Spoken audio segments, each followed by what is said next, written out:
especially want to thank Stephen, who's been my good friend for a long time, colleague in a lot of these adventures.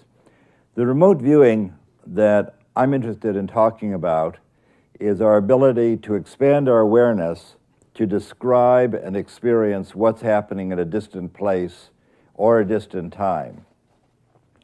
The most important property of this ability is that we're able to look into the distance or into the future, and increasing the distance from the viewer to the target in no way interferes with your ability to see the target.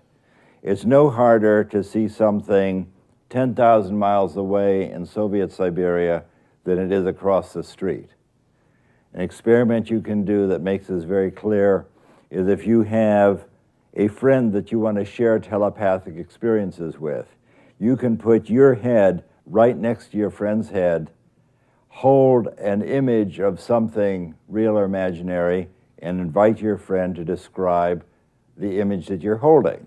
And if you're able to stabilize your image, you will find that your friend is able to describe that to a greater or lesser degree, and you can learn to do that, noggin to noggin. You can do that same experiment sharing a telepathic image 10,000 miles away, where you would expect the signal to have fallen down by 10 billion times because radio signals fall off at the square of the distance.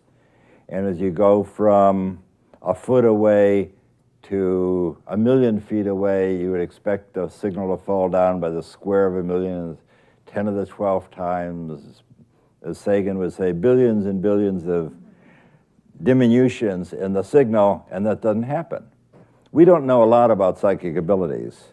One of the things we know is it is no harder to see something in the far distance than right next to you. Another thing we know, which is actually more interesting than that, it is no harder to describe a target object or an event that's going to occur tomorrow than to describe one that has already occurred today and is hidden from you. And hundreds of experiments have been done to investigate this. Princeton University with Bob John and Brenda Dunn have done 410 remote viewing experiments at Princeton, exploring whether it's more difficult to look an hour a day into the future than it is to describe something that's hidden right now. And there's absolutely no evidence showing that it's harder to describe something which is not yet chosen, that is a future event. It's no harder to describe the future than it is to describe the present.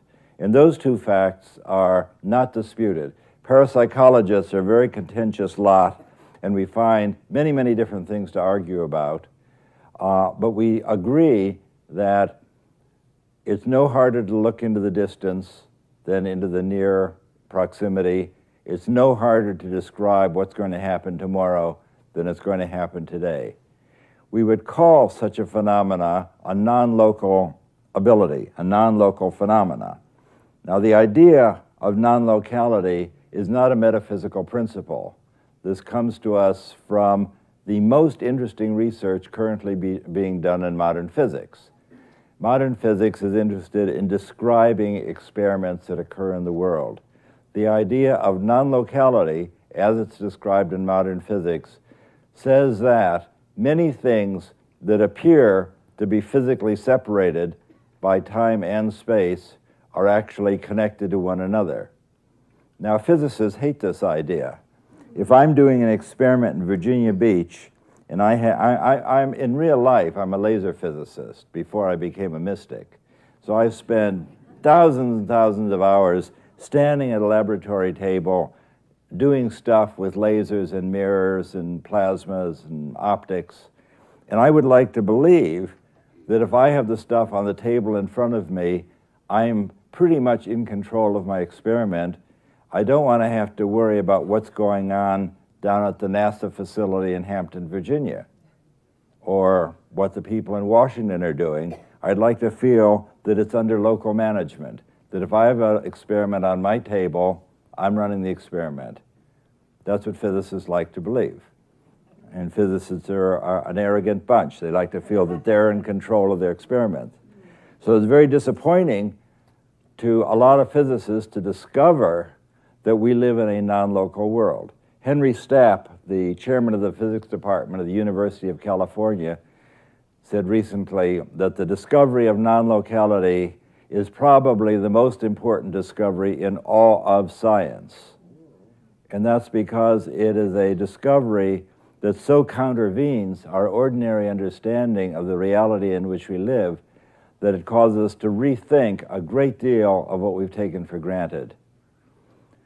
This idea of non-locality is worth, I can give you the answer. I know you're going to think that non-locality came from the Buddhists or the metaphysicians. The idea of non-locality was first enunciated by Einstein in 1935 in a paper that he wrote with two colleagues at Princeton, Podolsky and Rosen. So this is known as the Einstein-Podolsky-Rosen theory, or EPR, as it's affectionately known. And Einstein had the observation that quantum mechanics predicted that particles that were born together and then separated would still remain connected to one another, would remain coherent, even though they travel away from one another at the speed of light. And Einstein hated that idea for a number of reasons. Principally, he hated the idea is that it appeared to violate special relativity, which he invented with his wife, and had been well substantiated in laboratories, and he had received a Nobel Prize. And general relativity really was a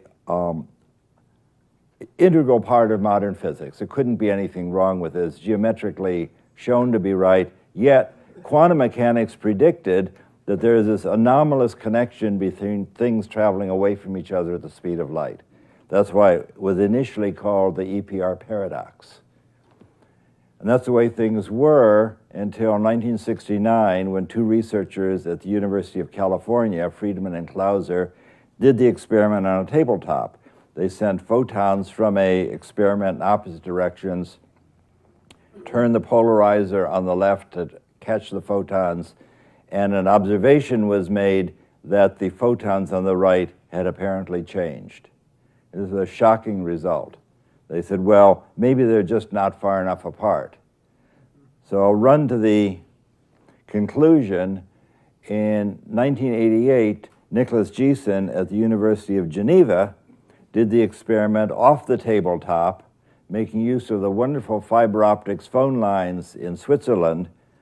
Geeson had a laser experiment where he was in Geneva, one collector was off in Zurich, another one was off in Basel, 10 kilometers away, and what he observed is when you turn the polarizer in Basel, the photons in Zurich become incoherent with their partners 10 kilometers away. The idea of non-locality is no longer controversial. It's another thing that physicists agree. They don't particularly understand it. It's going to need another generation until all the old physicists die, and then a new generation grows up with non-locality, and they'll say, oh yes, things are non-local. Grandfather Einstein said that a long time ago, and we know that that's true, and it'll become accepted.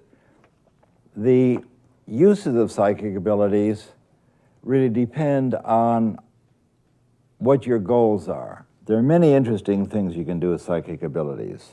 For example, you can use them to use psychic ability to find your car keys or to locate parking spaces. We have successfully used psychic abilities to invest in the silver commodity market. In 1982, working with an enthusiastic investor and associate of remote viewing, we made over $100,000 in the silver market and were on the front page of the Wall Street Journal. We had 9 consecutive successful forecasts for where the silver would go up a little, up a lot, down a little, or down a lot. And all 9 of those forecasts were correct. And to do anything 9 times in a row is phenomenal, especially when you're investing money. The following year, we were not successful. It didn't work the following year. A number of things changed. As the Buddhists like to say, it's very hard to step twice in the same stream, because the stream has gone by, of course. One of the things that changed is our investor, who had been sharing the money with us wanted to share now unequally instead of equally. He also wanted to do experiments twice a week instead of once a week, which interfered with the ability we had to give feedback to our subjects at the end of the trial. The things got rushed. And after we had won this $100,000 in the market, it's fair to say that we lost our spiritual focus. The first time around was, at least in a sense, for science. We want to see, can we make money in the market? Is there going to be a problem? Is God going to prevent us using psychic abilities to enrich ourselves? And there's a lot of lore to that effect. That we were able to make money in the market. Initially, we wanted to see, is it possible to use psychic abilities to support our research?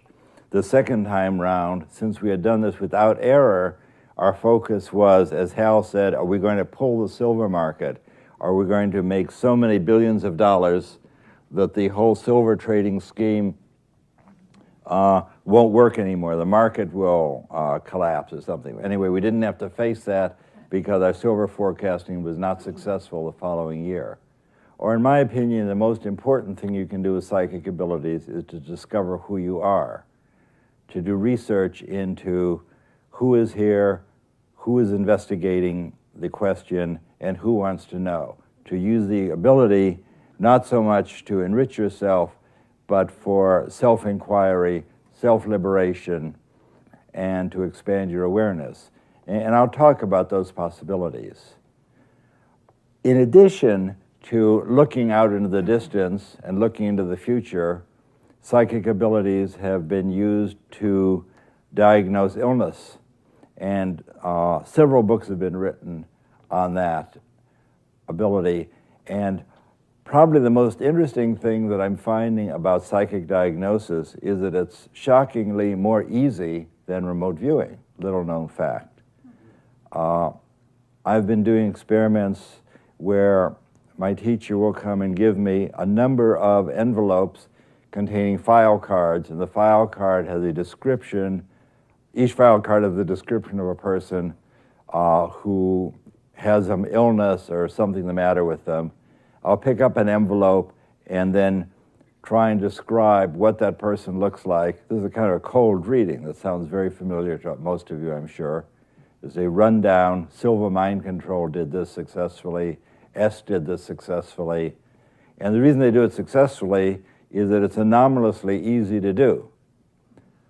The reason you have the card in an envelope is you don't want your instructor to know who the person is you're trying to describe, because otherwise you will quickly instruct yourself to respond to their breathing, their nods, their eye movements, their affirmation of those correct things you happen to say. So it's very, very dangerous to do any kind of psychic testing, whether it's remote viewing or medical diagnosis. It's very risky to do any of those practice things where the person you're working with knows the answer, because you quickly condition yourself to respond to the subliminal breathing and motions of that person. So you, in my opinion, you must do this in a double-blind way, or you'll get success, but you'll have deceived yourself. You won't be doing what you think you're doing. This sounds like a very analytical task, because you want to be able to describe what's wrong with the person. The two very interesting books written on this subject are both written by physicians. There's a book called Second Sight, which is written by Judith Orloff, who's a psychiatrist in Beverly Hills, well known to Stephen and me as a journeyman remote viewer, very psychic, spiritually minded woman, connected with the divine, and very experienced teacher of intuitive diagnosis, Judith Orloff. The other one is Mona Lisa Schultz, who's an MD, PhD psychiatrist at Boston University. She's much more of a risk taker, fast-talking, humorous, not remote viewer, medical intuitive, and she has a book called Awakening Intuition. So both of these books are very illuminating with regard to how to do medical diagnosis. Barbara Brennan is another person I should mention. She has a book called Healing Hands. Probably the reason there's so many people teaching it is because it's so easy to do. If you want to get in touch with remote viewing and quieting your own mind, that's an easy way to do that. So all three of these things that I've been describing, there's precognition, looking into the future, forecasting silver, looking into the distance, and medical diagnosis are all of the form of inflowing psychic abilities. Should say one other word about precognition. The most common kind of precognitive ability that people have are, of course, precognitive dreams. And Louisa Rhine says that that's by far the most common experience that a person has with anything psychic, is to dream about something that's going to happen in the future. We had a contract monitor who was in Detroit with his partner, and he had a very frightening dream about a plane crash. Now, this is a man who's been on thousands of airplanes and never worries about them, but this was so vivid that he decided not to get on the plane, but he didn't want to appear a wimp, so he just told his partner that he has one more thing to do in Detroit before he goes back to Washington. I'll see you in Washington, I'll drive you to the airport. And he drove his partner to the airport, and as he drove away, he had a chance to see his partner killed in a plane crash. Now, I don't say this in any way to be condemnatory toward our contract monitor, because it's just a dream after all. So you say, where did that dream come from? Because after all, he was not killed in the plane crash. So what I would say is that he had a dream about the shocking plane crash that he saw the following day. That is, Wednesday's plane crash experience caused him to have a dream of a plane crash the previous night. And then in dreaming about that, he dramatized the event to put himself on the airplane. So that if you dream about being killed in an accident, I strongly believe that it is not necessary to have the accident. I think you can use information as you travel along your world line, as you travel through the space-time trajectory that we're all on. I think you can use your psychic information to lift yourself off this material plane of reality to gain information about the future and give you an opportunity not to experience the future that you don't like. But you can tell which of these dreams are precognitive in many cases. A precognitive dream is one that is not based on the previous day's residue or on the things you're wishing for or on the things you're worrying about.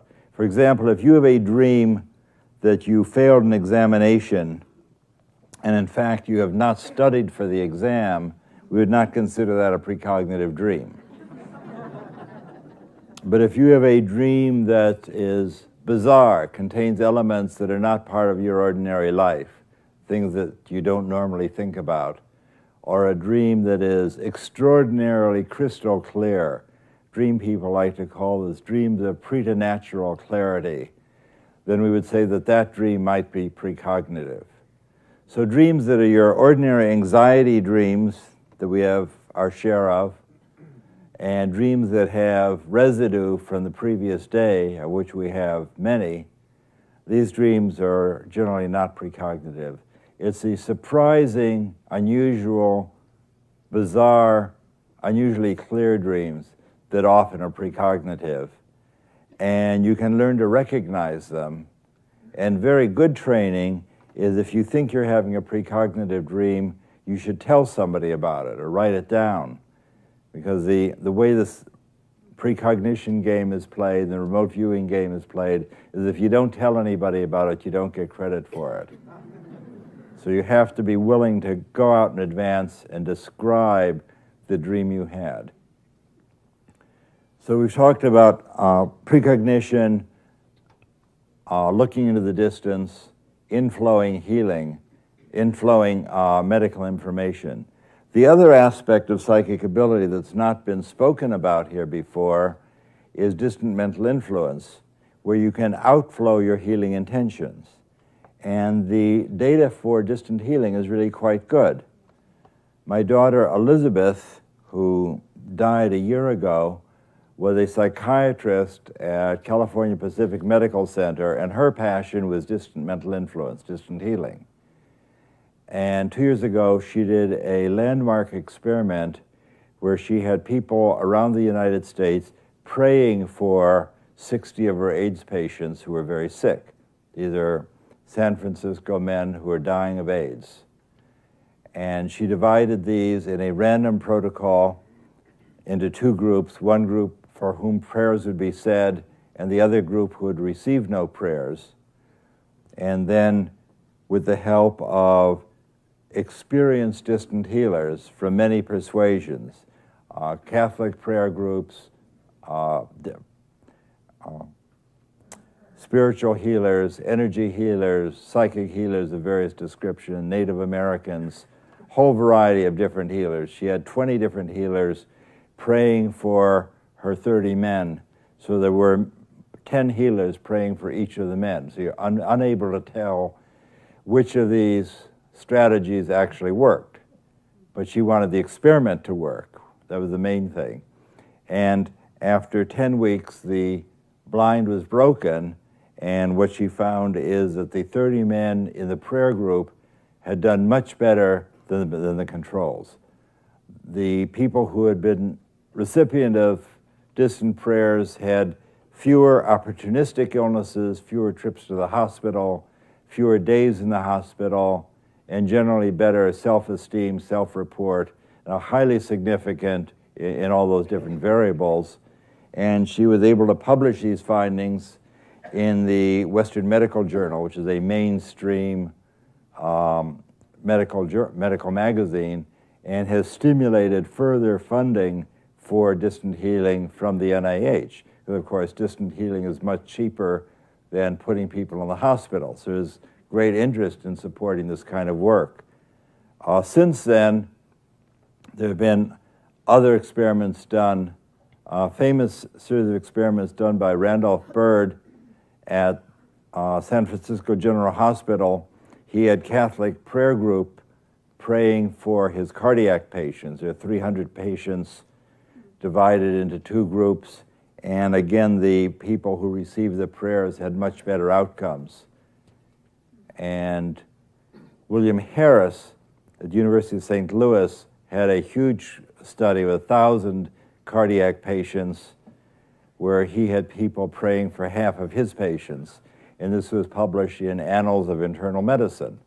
So all three of these papers are peer-reviewed, published in mainstream journals, double-blind experiments, showing that without a doubt the prayed-for people had better outcomes than those who received no prayers. Now, Elizabeth's data had a much greater effect size than the other two studies. That is, it's not to say it was more statistically significant, but she got a level of significance from many fewer studies because she worked with people, all of whom had at least a decade experience as a healer. The other studies worked with people who were well-intentioned but much less experienced. So similarly at SRI, we had anomalously strong success because we started out our program with people like Ingo Swann and Pat Price, who were very experienced, very gifted in remote viewing, and then we got very lucky in choosing some other people who turned out also to be very psychic. But if you're going to do an experiment of this type, it's good to work with people who have a lot of ability, obviously. So the two types of phenomena that I've been talking about are inflowing psychic information, either precognitively from the future, with ordinary remote viewing from the distance, or doing medical diagnosis.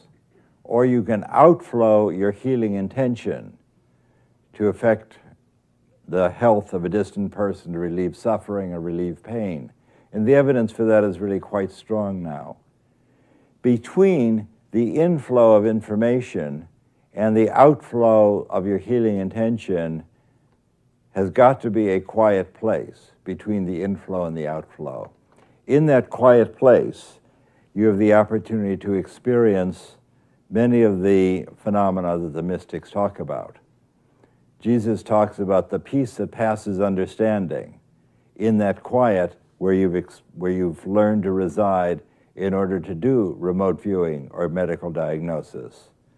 The Buddhists talk about ananda, which is a transcendent quiet and peace that's free of suffering.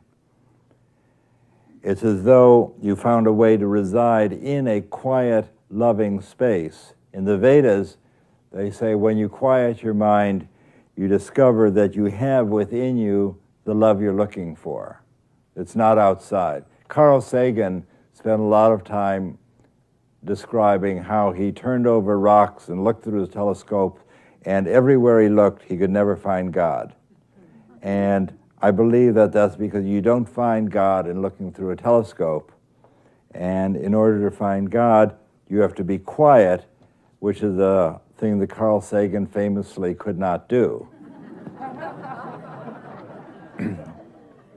All the mystics say throughout all history that everyone's looking for love, and what the mystics teach is that when you find some methodology to quiet your mind, to quiet the chatter, you discover that you have within you the love you're looking for.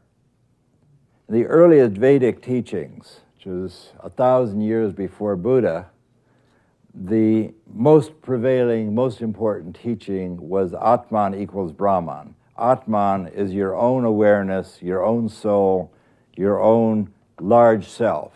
It's your awareness. Your Atman is who you are. Brahman is all there is in the universe, the greater universe, including God. It was a universal teaching, the basic Vedic teaching, 1,000 years before Buddha, is that there was no difference between who you are in your own awareness and the greater universe. I'm sure you immediately catch on, this is a very non-local teaching. There's no separation between your awareness and the entire physical and non-physical universe. Erwin Schrödinger, who is the man who perfected quantum mechanics in the 1920s, and then went on to invent the idea of genetic code in the 1940s. So Schrödinger is one of my heroes, one of the obviously most creative, smartest men of the 20th century, said that the idea of Atman equal Brahman is the most profound of all metaphysical teachings, because it summarizes in 3 words the basic spiritual teachings of most of spirituality. It's the idea that we reside as bodies, that is, we recognize that there is awareness residing as a physical body, but that physical body is not who we are. As we can tell, all the remote viewers here know that they're not physical bodies, because you sit here and your awareness is able to travel anywhere you want, can travel out to the lighthouse on Atlantic Avenue. Your physical body is still sitting in the chair. Your awareness can travel to the lighthouse, can travel to the future. The work that Stephen Schwartz has done in psychic archaeology, your awareness can travel to the past. And the data for this is impeccable. There's no doubt that our awareness is not tied to our physical body. There's 100 years now of published, refereed scientific data, and many of you have had that experience. There's no doubt that our awareness is independent of our physical body. So what it shows is that the idea of the religion of materialism is basically bankrupt. Doesn't make any sense. If we're science-minded people, that idea simply doesn't make any sense. Because we obviously have an awareness that is independent of the physical body, and one of the goals of the ancient metaphysical teachings is to have you discover some way to have that experience. And that's the teaching of Atman equal Brahman. Now, in the Buddhist teachings, so Buddha came perhaps 1,000 years after the early Vedic teachings. Buddha was a mystic. He did not ask you to believe anything. Buddha's teaching is very non-controversial. He left his palace and sat in the woods and looked around, and he said, my observation is that in the world there is suffering. Nobody disagreed with that. He said, as I look around, there is suffering, and in general, people don't like that. He said, seems right to me. He said, as I look around and study the situation, there is suffering and people don't like it and it's unnecessary. And everyone said, tell me more. And the teaching that he had is really very straightforward. You're all quite familiar with that. And that is, we create suffering by our thoughts. That we give meaning to things that happen to us. That is basically, we sit there, something happens, and then we assign a meaning to it. And this is just like one of the things we do to interfere with our remote viewing. Same phenomenology. You see a picture, you say, aha, that looks like Macy's. Whereas actually all you saw was a curve in space. What Buddha taught is that we give meaning to things that happen to us, and from that meaning we create a kind of cage. And when we then paint ourselves into the corner of that cage, based on the meaning that we've assigned to things, and when we then suffer the claustrophobia and suffocation and suffering from the meanings that we assign. Now, in contemporary teaching, the Course in Miracles says we give all the meaning there is to everything we experience. And that seems to me an obviously true syllogistic kind of argument. It's obvious that we give all the meaning there is to what we experience. The contrary idea is that things occur, somebody says something to me, and that has intrinsic meaning. Well, we know that that's not true. He said something based on his experience. I can then decide whether it's as though I collect blue chip stamps and somebody hands me a red chip insult, and I can decide I don't have any place to paste that insult. I give it back to him. I don't have to collect any insult that's handed to me. I have an opportunity to experience what's happening in the physical universe, and then I have the opportunity to give meaning for it, meaning to that. The suffering that we experience is very largely the creation of our own awareness, the creation of our own prejudgment. And what Buddha's taught is that there is really no separation in awareness. So he taught that separation is an illusion. One of the things that Schrödinger said, being a Vedantist, he said that consciousness is a singular of which there is no plural. The appearance of many consciousness is an optical illusion as though we're in a hall of mirrors. And this is the Buddhist teaching. As you read the Prajnaparamita, which is the collection of Buddhist teachings, every page contains the idea that there is no separation in consciousness. The universal Buddhist teaching is that we are one in consciousness, and therefore we should be compassionate, because every gift you give, every act of compassion that you provide to the world, you participate in. It's obvious that we should be compassionate because there's only one of us here. So there's a universal Buddhist teaching, and people who look at that find that it has a kind of mathematical simplicity, that it's not clear why anyone would disagree with that.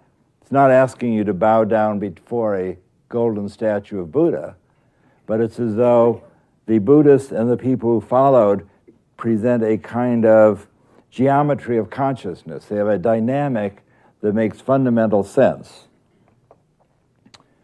After Buddha, there were a number of other teachers who were of great interest to me. They're the kind of Buddhism that I'm studying called Dzogchen Buddhism, that's interested in not so much the release of suffering, but rather the expansion of consciousness. In 800 AD, Padmasambhava, who's an Indian, carried Buddhist teachings to Tibet. Well, Padmasambhava is a great hero. in a sense, invented Tibetan Buddhism. There was no Buddhism in Tibet before Padmasambhava came to Tibet.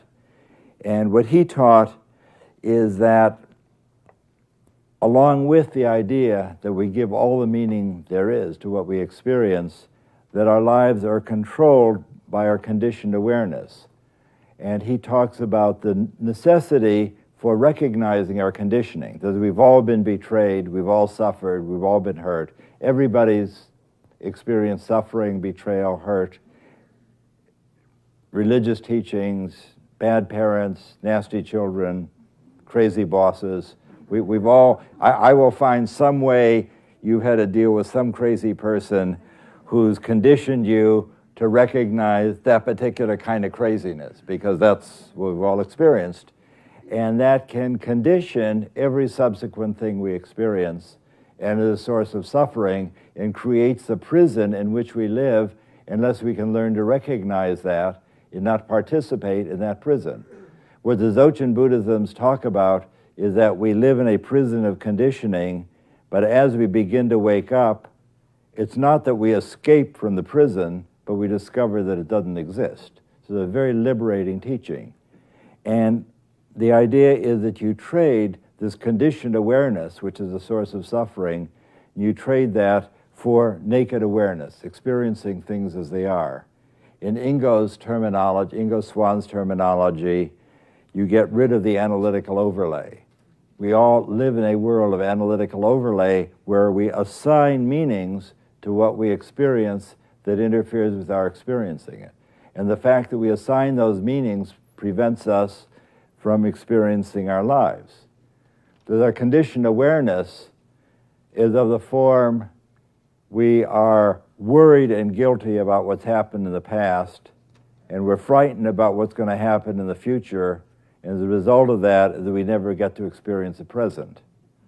And that's a source of suffering, because we live in continuous anxiety and never get to participate in what we're doing. So what my new friend Padmasambhava is talking about, he's talking about self-liberation through seeing with naked awareness. Naked awareness is what we strive for when we overcome what Dale Graff called naming and guessing, together with the other analysis, memory, and imagination that interferes with remote viewing. All of these things are kinds of analysis that we do on our experience. We analyze what's happening. We imagine how it corresponds to something that's happened to us in the past. We have memories of things that have happened to us in the past that remind us of them. All these various kinds of nagging memory and imagination is what Ingo calls analytical overlay, and the Dzogchen Buddhists call conditioned awareness. It's a cause of suffering, and it is a necessary interfering factor with remote viewing. Cannot help but interfere with remote viewing. Naked awareness is experiencing what's happening without that conditioning. And the goal of this is to move from naked awareness to what the Dzogchen Buddhists call is timeless experience, timeless awareness, where you are freed from this plane of awareness, which is what you do where you reside in a peaceful, loving space, you're experiencing precognition, you're healing the sick, you're diagnosing illnesses, and you are unbounded by the limitation of ordinary physicality and suffering. You found a way to release yourself from this kind of analytical overlay. What Padmasambhava teaches is that it's critical to overcome this conditioned awareness. He said that you must overcome conditioned awareness if you're even going to hear the words happy life. He says that it's like the very first thing you have to do is to recognize the extent to which your past experience is coloring and determining your present experience, and find a way to free yourself from that. And the reason I'm dwelling on that is because it's exactly what you have to do in order to do remote viewing. That is, there is no difference. That is, analytical overlay as described by Ingo is exactly the same as these ancient Buddhists and Hindus and Dzogchen teachers talk talked about.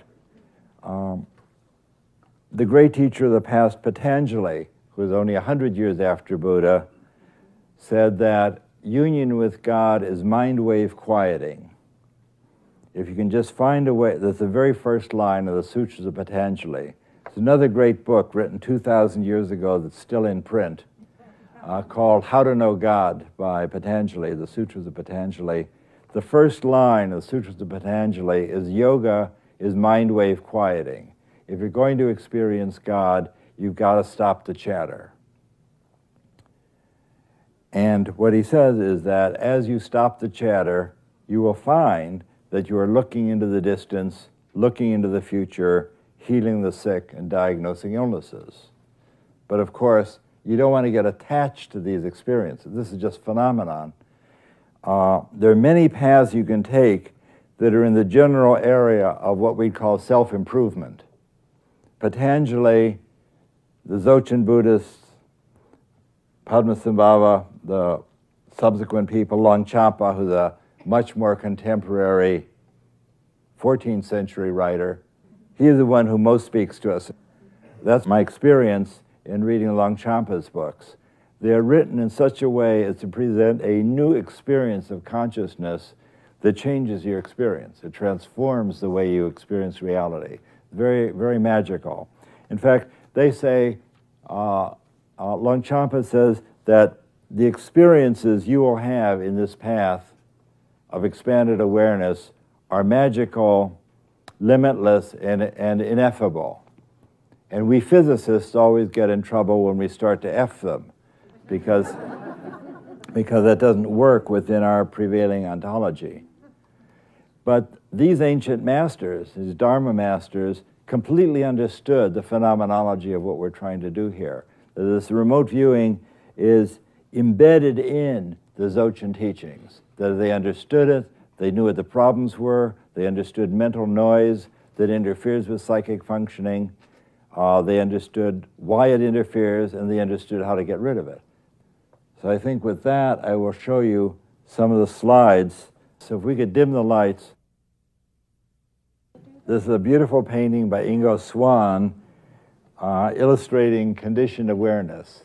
We have a tendency to reside inside this eggshell. This is the eggshell of conditioned awareness, or analytical overlay, where we're obstructed and occluded from seeing what's really available. So what we want to do, what the Dzogchen Buddhists want to help you do, help me do, is move from this area of conditioning to this area of timeless existence, where you spend a lot of your time experiencing spaciousness. See, when I talk about these Buddhist teachings as not that concerned with suffering, the Dzogchen Buddhists have assumed that you've taken care of the things that used to cause you suffering. You found a way to open your heart. You're no longer suffering from things that happened in the past. And what they're inviting you to do is reside in a mental arena of spaciousness rather than where we tend to live normally. So it's, whereas Mahayana Buddhism, the middle path, gave rise to the Bodhisattvas, who are the compassionate, the Mother Teresas, the people who have compassion for the world, which I obviously admire and strongly support. The Mahayana Buddhists are heart-centered people. Dzogchen Buddhists can be bodhisattva, helpful, dedicated people, but it's a trajectory of spaciousness and timeless awareness that provides nourishment for the mind as well as for the heart. So it has a different objective. That is, for me, the mantra or the idea of Dzogchen Buddhism is spaciousness and timeless awareness. And Ingo has depicted that very well here. And this painting is really an inspiration for me to climb out of this cloudy region of conditioning into the region of spaciousness. That's the metaphor that this has for me. This is one of the first remote viewing experiments that Hal Puthoff and I did with the policeman Pat Price. Price came to us saying that he had used his psychic abilities all his life to catch criminals, as he was a police commissioner in the city of Burbank. And many pictures I'm going to show you here represent a kind of psychic hide-and-go-seek that the government paid us to explore for many years. In these cases, someone would stay in the laboratory with the psychic du jour, whoever that was, whether it's a government scientist, an SRI scientist, a congressman, policeman, whoever it was. Since you've probably caught on that my vision is very poor, so I don't drive. So in all of this decade of work, I was a stay-at-home person. It's as though the CIA provided a teaching trajectory for me where I got to sit in the dark for 10 years with my eyes shut. So somehow I was a psychic spy for the CIA and found God. Most people have a different spiritual path, but this one worked for me. Because what I learned to do is help many hundreds of people get in touch with the part of themselves that's psychic. So that was my path, to share experiences with these people. So as I sat with Pat Price in our electrically shielded room, Hal and our contract monitor went to Rinconada Park. So what Price described as a round pool, it's 100 feet in diameter, he said, a rectangular body of water that's whatever it is, 86 by 75, and he drew this little rectangular building, and he said, that's what I see. There's 2 pools of water in a building. Hal then came back from where he had been hiding, which is a swimming pool complex. The pool is actually 110 feet in diameter. The other one is 75 by 100, and there is a little building there. So Price sat back, closed his eyes, polished his glasses, and described this place 5 miles away to about 90% accuracy and made a little architectural sketch. So we thought that was very amazing. And we were concerned, of course, that Price said that there's 2 water tanks here. He said there's a water purification plant. And we were happy to say, well, this is analytical overlay. Price is experienced in the building trade, and his analysis of this watery place led him to think of a water purification plant. And as Hal mentioned, that was our story until 5 years ago when Palo Alto had its centenary, at which point I got a picture book showing Rinconada Park 50 years ago when it was a water purification plant, and the tallest thing in the city of Palo Alto were these 2 water towers just where Price had put them. So you then have to think again as to what could be going on here.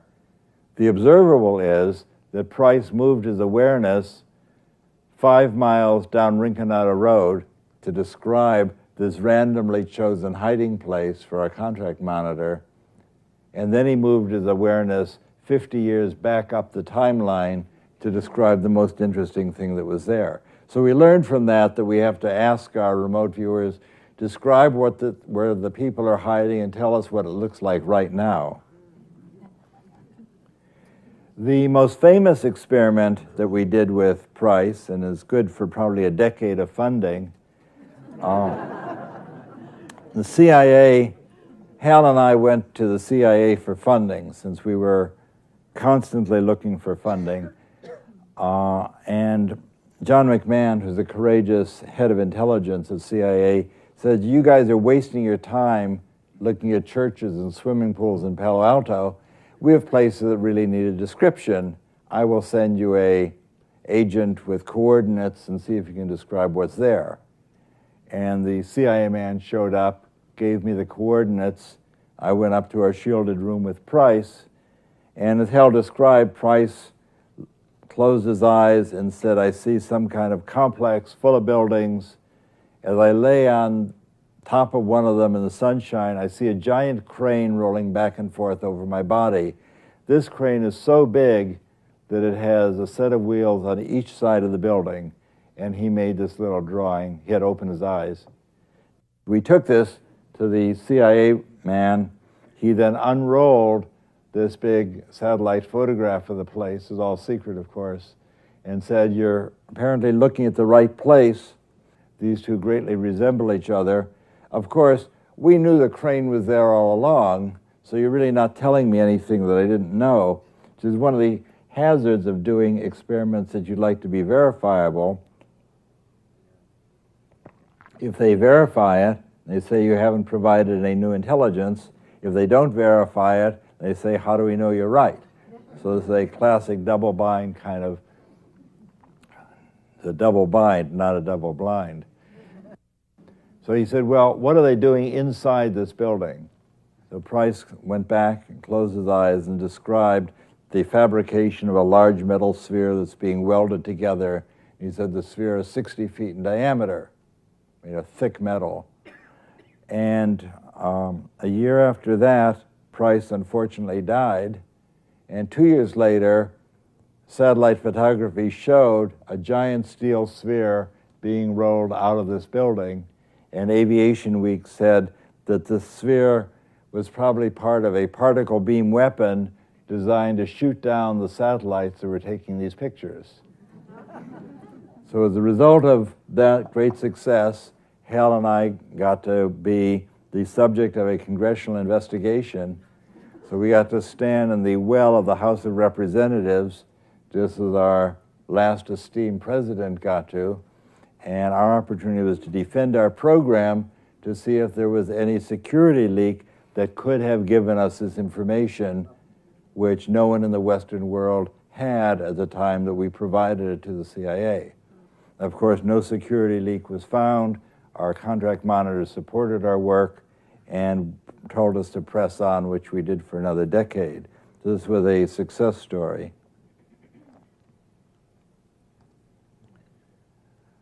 We were looking to see the effects of increasing distance. So this is an experiment where I'm still trapped in the shielded room at SRI.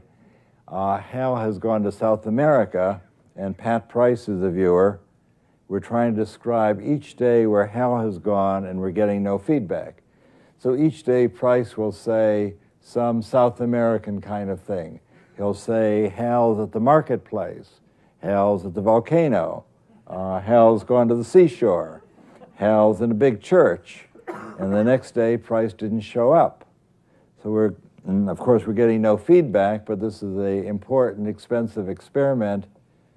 So in the spirit that the show must go on, I'd been sitting with Price now for several weeks doing experiments. I understood what he was doing. He closes his eyes and describes what he sees. I had the idea that I'd probably been doing that for years. So I closed my eyes and just said, "This is an experiment, and Pat Price isn't here." What I see is an airport with ocean at the end of the runway, a hangar on the left, grass and sand on the right, put a date there and drew the picture. That was it. Took 5 minutes. It was my first remote viewing.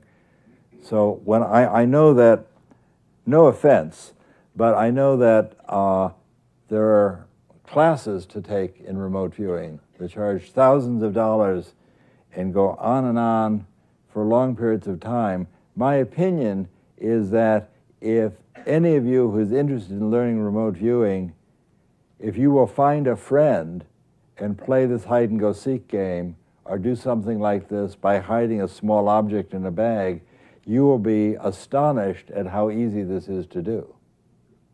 When Hal and I started, there were no remote viewing sites on the internet. In fact, there was no internet. Good reason. 20 years later, there's 115,000 remote viewing sites. The reason there's 100,000 remote viewing sites is that remote viewing is really quite easy to do, and people all over the world are discovering that they can do it and are teaching their friends. So when Hal came back from South America, he had indeed taken a side trip. He'd gone to an island off the coast of Colombia, and this is the airport at San Andreas where he was at the time I made this little drawing. And judges had no trouble matching that at all. I mean, the very good news here is that even a scientist can have psychic ability if the necessity level is high enough.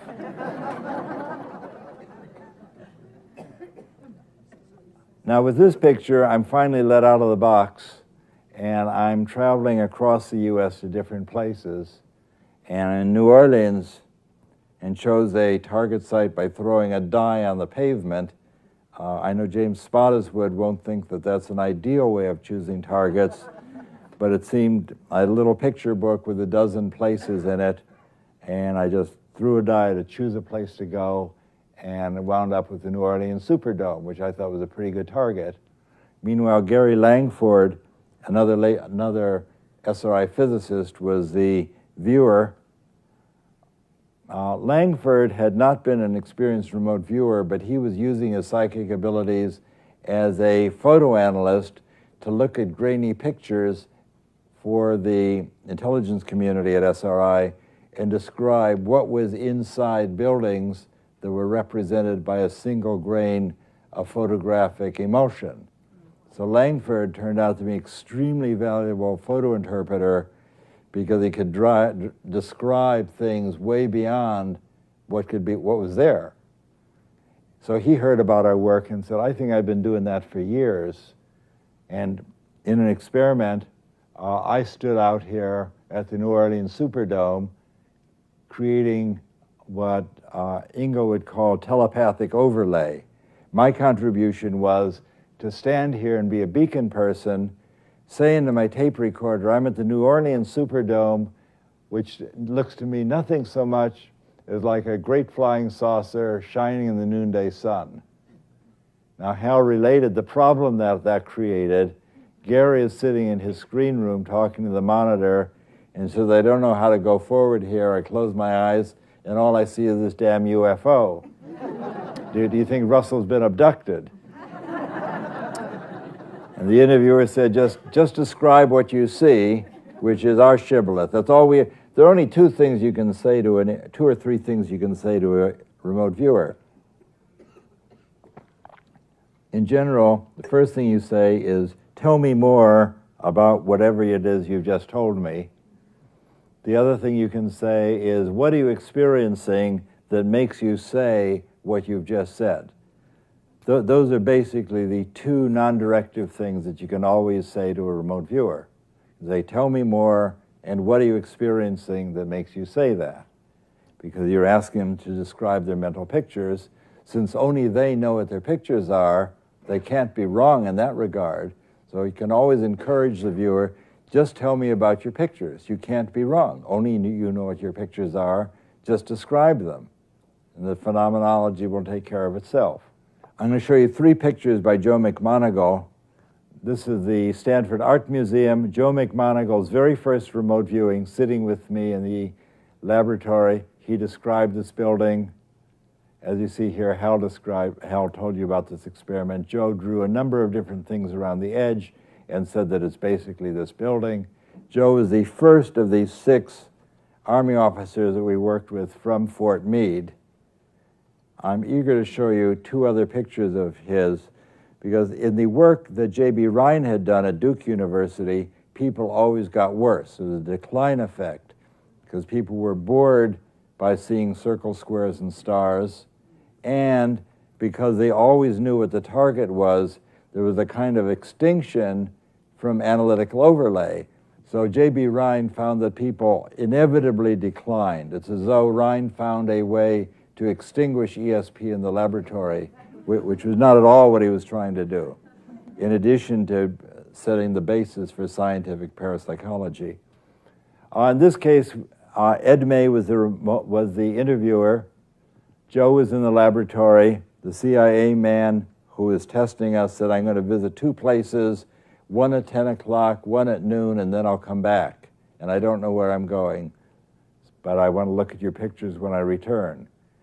The first drawing Joe made, I show at the bottom here, he said the person has gone to this 6-story T-shaped building covered with glass, and there's a row of trees here. Where he'd actually gone is this 6-story building covered with glass, T-shaped building at Lawrence Livermore, which is our own atomic bomb factory. And you notice that there is a row of trees just where Joe put them. So this is 10 years later after he started with us.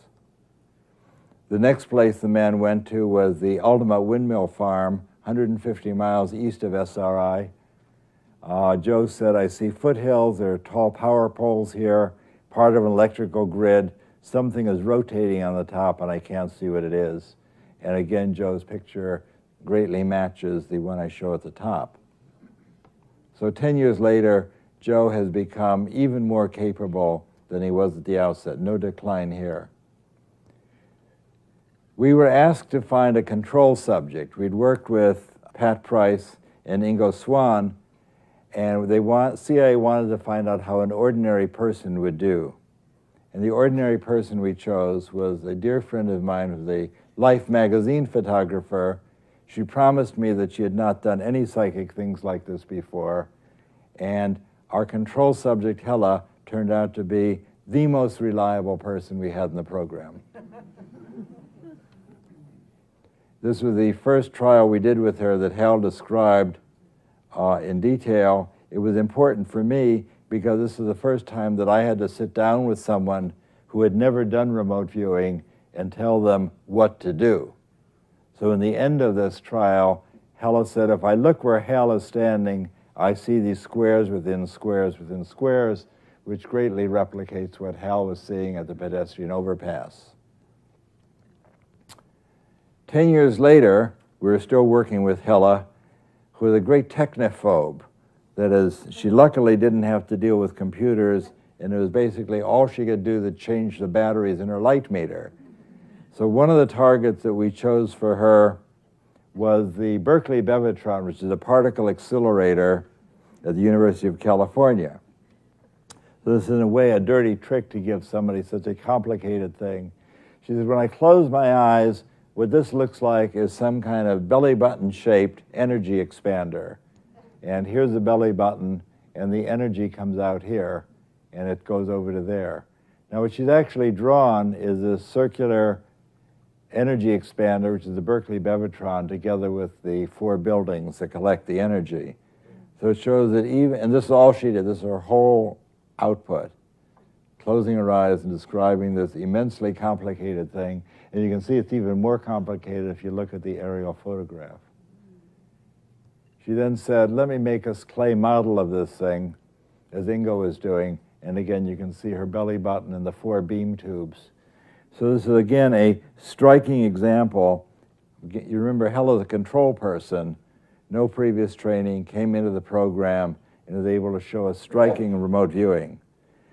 So I invite you to take advantage of these opportunities that are available and see if you can find a way to include remote viewing into your lives, to participate in this expanded awareness, and make use of spaciousness. So that these things are available to you, peace is available. I invite you to follow this path and find happiness, and above all, be in love. Thank you very much.